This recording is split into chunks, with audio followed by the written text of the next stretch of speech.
Katie, it is so good to have you on the show today. Thank you so much for stopping by. Thank you for having me. I'm really excited to share this great news that we have. Absolutely, and as are we. Though, I mean, as soon as we got sort of the press release, the announcement that the fact that Happy Cat Cafe had gotten its 1,000th adoption, I mean, we knew we had to jump all over this story. Obviously, a super big milestone for you guys, but then also kind of the aspect of helping out those pets here in Grand Rapids and really all across West Michigan. Katie, I'm saying it again, 1,000th pet adoption from Happy Cat. I mean, hearing that over again, I mean, what sort of emotions or really feelings kind of come to you hearing that? The first feeling that I get is a lot of gratitude because not everybody gets to say that they get to be an owner of a cat cafe, and what a blessing it is to be the owner of Happy Cat Cafe. I mean, I can't think of another job I'd rather have. And I mean, I get my coworkers are 12 amazing adoptable cats and also the amazing people behind it, of course. And besides gratitude, I feel inspired. It's like once you get to that goal of 1,000, it's like what's holding you back from 2,000 or 5,000 or 10,000. So I don't see it ending. It's only speeding up. So I'm really happy and grateful and excited that I get to share this 1,000 adoptions news. Right. Yeah. No, definitely the beginning of many more milestones over at Happy Cat. Katie, if you wouldn't mind, let's go back to that day when Mountain, the 1,000th pet, was adopted by the Parisian family. I mean, just go over the kind of scene. I mean, did you guys kind of know day of that maybe you guys were going to be hitting that milestone? I mean, when the family walked in and kind of just picked out Mountain, I mean, just describe it for us all and really set the scene if you don't mind. So, for our adoptions, we don't do same day adoptions because we Hmm. do just a simple vetting process of everyone. So, it wasn't a super big surprise. We did know that Mountain was going to be the thousandth of adoption. And we also did reach out to the family to make sure that they were happy and, excited to be part of the press coverage. Right. We didn't want somebody that was going to feel uncomfortable. So, they were all on board and they really wanted to share this special moment. So, not only did they get the gift of a new life that they got to bring home and be part of their family, they received a pass to come back to Happy Cat as much as they want for an entire year. Oh, So wow. this is the first time we've ever given this out to anybody. So they're welcome to come and I guess they have a cat at home, but they can play with all of our other cats at the cafe and maybe even find a brother or sister for Mountain one day. And besides that, they got a plaque with an adoption certificate that memorializes that they were the thousandth adoption. And they also got a Ray merch bundle, which Ray is our resident cat that lives at the cafe. He is completely blind. A lot of people know who he is. So we just did a exclusive merch line with his face that says, I met Ray at Happy Cat Cafe. Oh. And they got to bring that home as well. I love that, and again, just really goes to show the kind of care and commitment to, again, finding these homes for these cats that you guys over at Happy Cat do an incredible job of. And that's kind of where I want to turn this conversation now to, Katie, if you don't mind. Let's go back to 2017 when Happy Cat first opened. Or I guess we should really go back a little bit before then, even. I mean, when did this idea of, wanting to start a cat cafe really come to you and just make you think that this is how you want to take the rest of your life and really the new career, the new journey that you want to go on?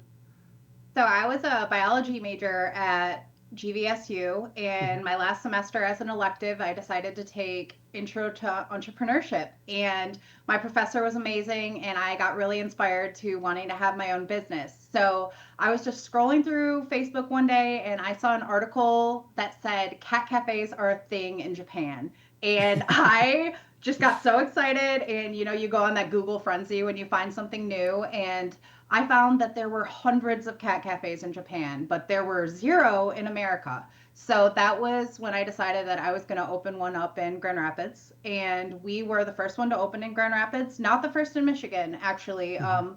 But we were the first with a full service coffee shop that got to house all these wonderful cats. And So now, sorry, oh, what oh circle no, go back on ahead. your question. Yes. Sorry, it was 2017 when we actually opened. So when we the way that we got started was that we had a Kickstarter and we raised over $26,000 to get the cafe started. And we ended up having our first adoption even before we opened in 2017. So I think that we were already at 10 adoptions when we even opened our doors, which was really exciting. And I guess when you are kind of, handling a business like this, I mean, how hard is it really to kind of put forward, that desire to be a destination for people to come gather coffee and also check out these cats? But then there is also that aspect of you want these cats to find that forever home. How do you manage to balance both, really? Well, I think that the balance comes from that you really want to see them go to a home, and that's Hmm. what that's what the point is. But it also is a point that while they're there, it's kind of a win-win situation. People that can't have a pet at home, maybe they have an allergic family member, they live in a dorm in college, or they just want a reason to come and hang out with cats, they can come visit the cats, and in that interaction they're actually helping them become more sociable by meeting all different kinds of people, and as well they get more and also they get a lot more exposure. So you might have, go in with a friend to get a coffee to visit with the cats, and you just remember that, your mom was looking for a cat and this is the perfect one. So that it's a really important connection between the people and the cats in the cafe. And I think that that's what helps them get adopted is that people are around them all the time. They're not in a cage. They're feeling comfortable in their home environment, and it helps people get a good idea of what kind of cat is best for them. And now, Katie, if you don't mind, I want to kind of just talk about the importance of adopting these animals and getting these animals out of shelters, off the streets, finding those happy homes. I mean, you guys partner with Fig and Friends Animal Rescue to really showcase some of these animals for guests to see at the actual cafe. But again, just the importance of having something like this. I mean, it's not the only thing that you guys do at Happy Cat, but it is an important part of what you guys do. Just being able to bring these animals and give them these forever homes.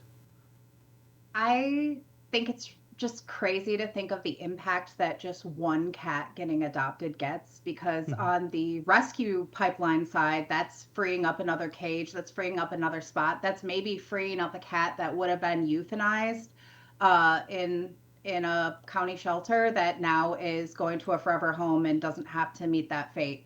Unfortunately, the cat rescue world is constantly overworked and overburdened, and there's not enough people, not enough care for all these cats, and never enough donations. So Mhm. working with Fig and Friends, we're able to give them a space that they can foster up to 15 cats that isn't in a home. They don't need a cage, they don't need anything. All these cats get to live there.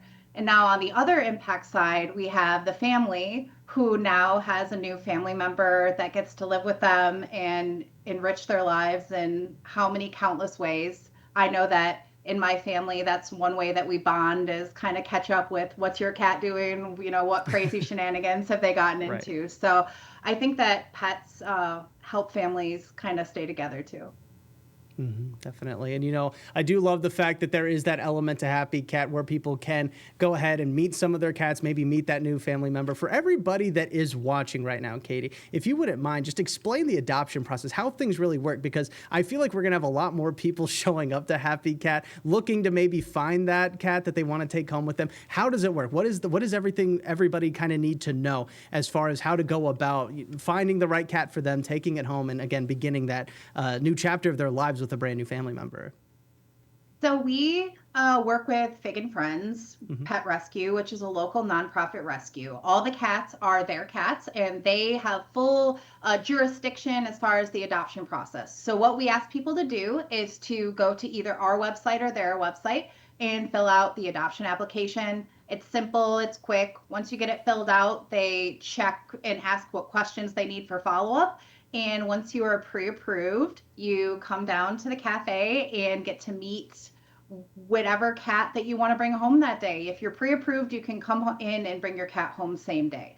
Now, if you just came on a whim and decided that you fall in love, the process would be the same. It's just that you would choose the cat that you wanted Hmm. before you started the process. So once you're fully approved and you choose your cat, there's a little bit of paperwork and a small fee. It's $150, and you bring your cat home and you have a new family member. Absolutely. Very easy process for everybody that is curious about that. And Katie, you know, I feel very inspired by what we've been talking about, just the fact that you guys are able to do everything that you do on top of being an everyday business. So I got to ask, you know, you touched on the donation aspect and really the monetary needs for some of these shelters to keep up with the rising number of animals that are in need of help. I mean, what are some ways that we as a community can really help you guys over at Happy Cat, Fig and Friends, and really just, you know, kind of put our best foot forward and really help out this very important topic and very much needed, I guess, part of everyday life that maybe we don't think about too often? Well, the way that you can start by supporting the cafe, at least, I mean, I have to put that in there first because it's Right. my cafe, is that we would love for you to just come and visit and get a coffee and come meet a cat or do a painting class or a yoga class, some kind of visit. But if you want to really go the next level and help these cats, a monetary donation to Fig and Friends is always the most needed thing. But if maybe, you don't have the funds or you want to use your time and talents in a different way, they're always looking for volunteers.